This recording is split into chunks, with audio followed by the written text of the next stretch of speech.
नमस्कार, मैं सावित्री चंदेल स्वागत करती हूँ आप सभी का आपके इस अपने YouTube चैनल सावित्री चंदेल कविताओं में। तो कार्तिक माह आरंभ हो चुका है, आप सभी जानते हैं। 31 अक्टूबर 2020 शनिवार से कार्तिक माह का आरंभ हो चुका है। कार्तिक माह 12 माह के अंदर सबसे पवित्र महीना माना जाता है।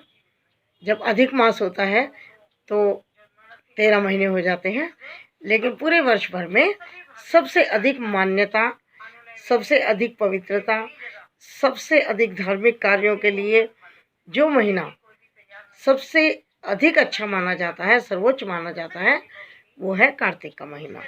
तो एक बार सत्यभामा ने कृष्ण जी से पूछा कि हे स्वामी, जब सब दिन और सब माह एक से हैं, तो फिर कार्तिक माह की जो एकादशी है या पूर्णिमा है, उसको इतना महत्वपूर्ण क्यों माना जाता है?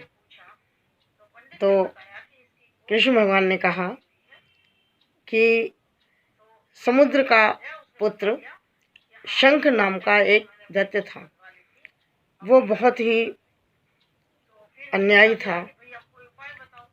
उसने एक बार क्या किया कि सभी देवताओं को डरा करके उनको सबको भगा करके डरा के, और वो गद्दी पर बैठ गया, सिंहासन पर बैठ गया, उनका स्थान ग्रहण कर लिया। सभी देवता घबरा करके पर्वत की कंदराओं में छिप गए। अब उसने सोचा, दैत्य ने, शंख ने, कि मैंने इन देवताओं को जीता नहीं है। मैंने इनका आसन तो ग्रहण कर लिया, लेकिन मैंने इनको जीता नहीं है, मैंने इनको हराया नहीं है। तो ये इतने बलवान कैसे होंगे? तो उसके दिमाग में एक बात आई कि वेद मंत्रों के कारण ये बलवान हैं, तो मैं क्यों ना वेद मंत्रों को हर के ले आऊं, चुरा कर ले आऊं। तो वेदों को जब ये बात पता लगी तो वो सब समुद्र में जाकर के छिप गए।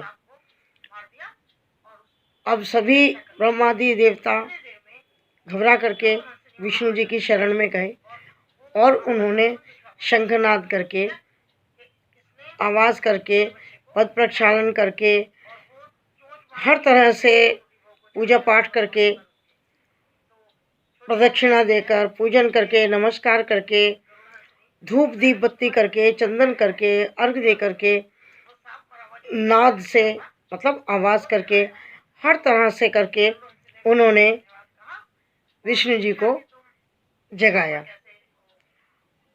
अब जब विष्णु जी जाग गए तो उन्होंने फिर उनको पूरी बातें बताई। तो विष्णु जी ने कहा कि शंख को मारकर चारों वेदों को ले आएंगे, लेकिन उन्हें अभी समुद्र में ही रहना होगा। तो जब समुद्र में खुद है विष्णु जी और वेद भी हैं, सब हैं, तो जो भी कार्तिक माह में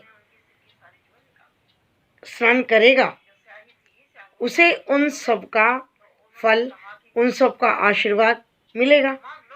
तो क्योंकि एकादशी को विष्णु भगवान को जगाया गया था, तो विष्णु जी ने ये कहा कि क्योंकि मुझे आज के दिन आप लोगों ने जगाया है, तो जो आज की एकादशी होगी वो सबसे पवित्र और प्रमुख मानी जाएगी और उसकी महत्ता सबसे अधिक होगी।